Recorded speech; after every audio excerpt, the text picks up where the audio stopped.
এই মুহূৰ্তত অসমৰ লাখ লাখ কৃষকসকললৈ দিবলৈ ওলাইছো ডাঙৰ খবৰ।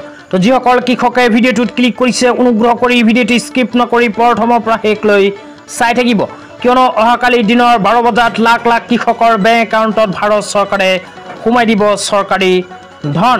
তো যিসকল মানুহে ভিডিঅ'টোত ক্লিক কৰিছে অনুগ্ৰহ কৰি ভিডিঅ'টো স্কিপ নকৰি প্ৰথমৰ পৰা শেষলৈ চাব আৰু মোৰ চেনেলত নতুন হ'লে প্লিজ চেনেলটো ছাবস্ক্ৰাইব কৰি মোৰ লগত থাকিব।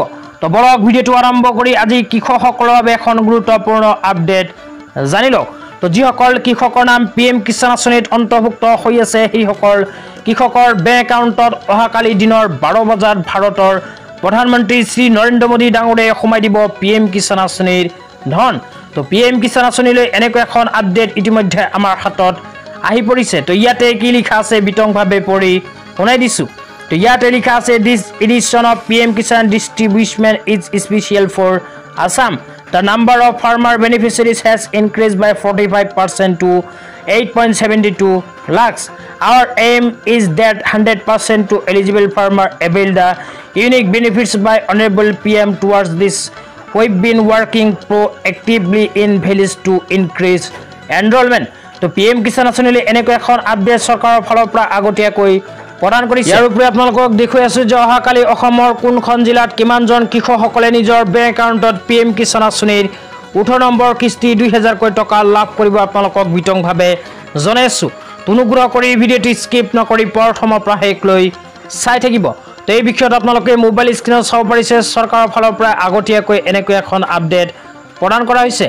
তো অসম চৰকাৰৰ ফালৰ পৰা যোৱা বছৰ এপ্ৰিলৰ পৰা আৰম্ভ কৰি জুলাই মাহলৈ এনেকৈ এখন আপডেট প্ৰদান কৰিছিল PM কিষাণ আঁচনিলৈ। তো 2023 বিত্তীয় বৰ্ষ অনুযায়ী অসমৰ কোনখন জিলাত কিমানজন কৃষকৰ নাম PM কিষাণ আঁচনিত অন্তৰ্ভুক্ত হৈ আছিল আৰু কিমানজন কৃষকে নিজৰ বেংক একাউণ্টত PM কিষাণ আঁচনিৰ ধন লাভ কৰিছিল এতিয়া আপোনালোকক দেখুৱাই দিছোঁ। হয়তো 2024 বৰ্ষত ইয়াৰ দ্বিগুণ হৈ গৈছে PM কিষাণ আঁচনিৰ হিতাধিকাৰী। অসমৰ কোনখন জিলাত কিমানজন কৃষকে ধন লাভ কৰিছিল এতিয়া আপোনালোকক বিতংভাৱে জনাইছোঁ। অনুগ্ৰহ কৰি ভিডিঅ'টো স্কিপ নকৰি চাই থাকিব।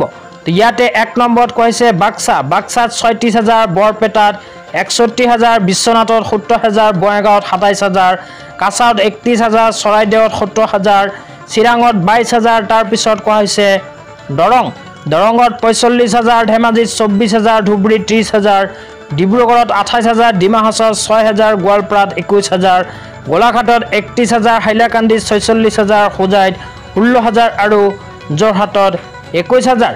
ইয়াৰ পিছত কোৱা হৈছে কামৰূপত 49,000, কামৰূপ মেট্ৰত 4,000, কাৰ্বি আংলঙত 7,000, কৰিমগঞ্জত কোৱা হৈছে 18,000। তাৰপিছত কোৱা হৈছে কোকৰাঝাৰত 32,000, লখিমপুৰত 23,000, মাজুলীত 18,000।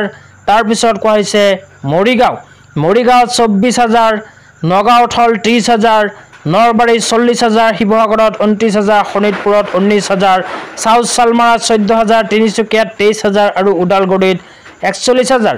ইয়াৰ পিছত কোৱা হৈছে ৱেষ্ট কাৰ্বি আংলঙত 4,000।